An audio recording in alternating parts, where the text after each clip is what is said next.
My videos. So guys, today in this video I'm gonna walk you through how to apply an e-transit visa to travel to India on your transit. Before I proceed further, if you have not already subscribed to my channel, please go and subscribe right now. And also I would like to clarify, neither I am an immigration consultant nor I am a government body. So in case you take anything out of this, you do it at your own risk. Alright guys, so let's proceed. So guys, this video I am doing on my mobile device Android. You can do it on your iOS device too. So with the e-transit, what happens, basically it's a transit visa. So if you have to go through immigration, then you need, in most of the cases, if you have to just change the flights without going through immigration, you may not actually require to have this visa. So always check with your airline, and it also depends on your nationality. Okay, with this visa you can stay in India up to 72 hours. That means if you have a plan for very short stay, you can use this visa. If you want to stay longer, you can either go for an e-tourist visa or an e-entry visa based on your eligibility. Okay, so how we are going to apply? So in front of you I have opened this e-visa site. Here if you scroll down, you have the option, yeah, apply. So I do. So all the entries, all the value you see here will be sample. Okay, but when you do it as per your own case. Okay, first is nationality. I'm just putting one.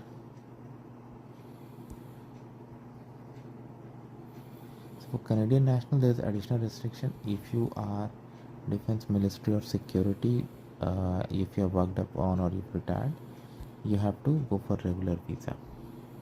Passport type, most of us will have ordinary, so that's what I'm gonna say. Okay, next is port of arrival. I select Delhi. Date of birth, be very careful guys. Next is email and confirm email. So I'm gonna do something sample, but you do as per your case. Okay, be very careful with the email because they are going to notify you on email only, right? Okay, I put a sample. Now visa service, here we have to select e-transit for the sole purpose of enabling travel through India to a destination outside India. Okay, so you get e-transit with a 30 days double entry, so that you can like do it both the ways. Expected date of arrival. So after I click on submit, after using captcha, what are the documents? A copy of passport, confirmed travel ticket to India and onward ticket journey. Okay, a visa entry permit to the destination country, passport if required. Okay, whatever. I mean, they want to verify that yes, you are a genuine transit passenger, you are going to another country, you have proper document and permission, and you are just transiting through India. That's what. Okay,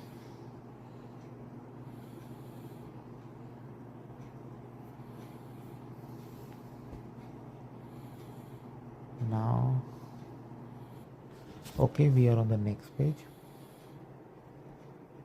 So surname exactly as given in your passport, given name also as per your passport. So whatever you enter. Next, have you ever changed your name? Then check this, otherwise leave it. Gender, town, city of birth, citizenship, national ID number if you have, otherwise put any. Okay, alright, I'm gonna do it as I put some more sample. Okay, religion, education qualification, university, citizenship acquired by birth. Have you lived for at least 2 years in the country where you're applying? Yes. Passport details, anything you enter guys, put 2 times, check 2 times. Any other passport, I select no. Okay, next page is about your address. Of course you know your address, right? Country.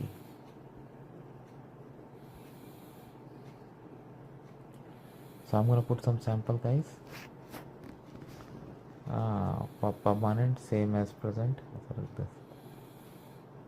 And I also filled father detail, mother detail, similar things like place of birth, country, region of birth. Okay, your marital status, I select single, but you do as per your own case. Okay, yeah.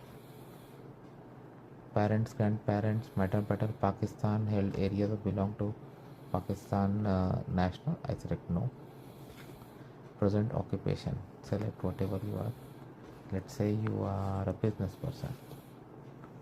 Okay. Past occupation, I select no, but if you have, definitely.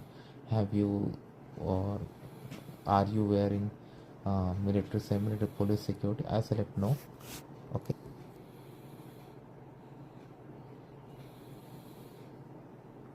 Okay, so places to be visited, don't get confused. This is about the places you are gonna go in India.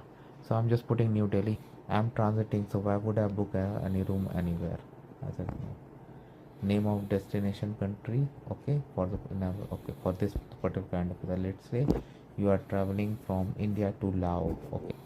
Next is asking like, are you authorized to enter? So visa on arrival, visa of the destination country, passport. So I select visa on arrival, that based on your nationality you're gonna get it on arrival. Expert, but yes, officers there, they know all these things. Okay, so don't try to fool them, otherwise you will be fooled. Expected port of entry from India, I select Delhi because anyway like I'm doing transit. Have you ever visited India before? I select no, but if you have, definitely provide answer. Has permission to visit in your exchange student previously being refused? I select no. Countries visited last 10 years, whatever is there, just check it. Okay, I'm skipping it, but you do it, you provide the information. Have you visited SARC country except your own during past 3 years? I select no. Okay, now reference, some of you may have issues with this reference because it's asking you for reference name in India. What would you do? So if you know anyone in India, definitely provide. If you don't have, then ask your airline. They may provide you some airline, or your travel agent, they can provide some. Okay, so I'm gonna put this, and then and next is like reference name in Canada, means your home country. Definitely you can provide a lot of reference in your home country, right? So I'm gonna put this, and then I'm gonna click on save and continue.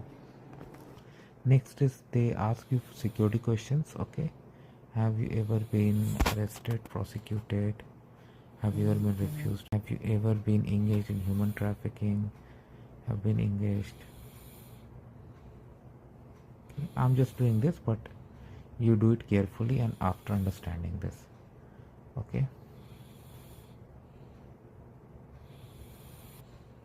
The next is gonna be like document upload, photo upload, document upload, and then it's gonna ask you to pay the fee. Of course, I'm not gonna do that, but you got an idea how to do this. It's pretty simple. As you can see, I have walked you through the whole application.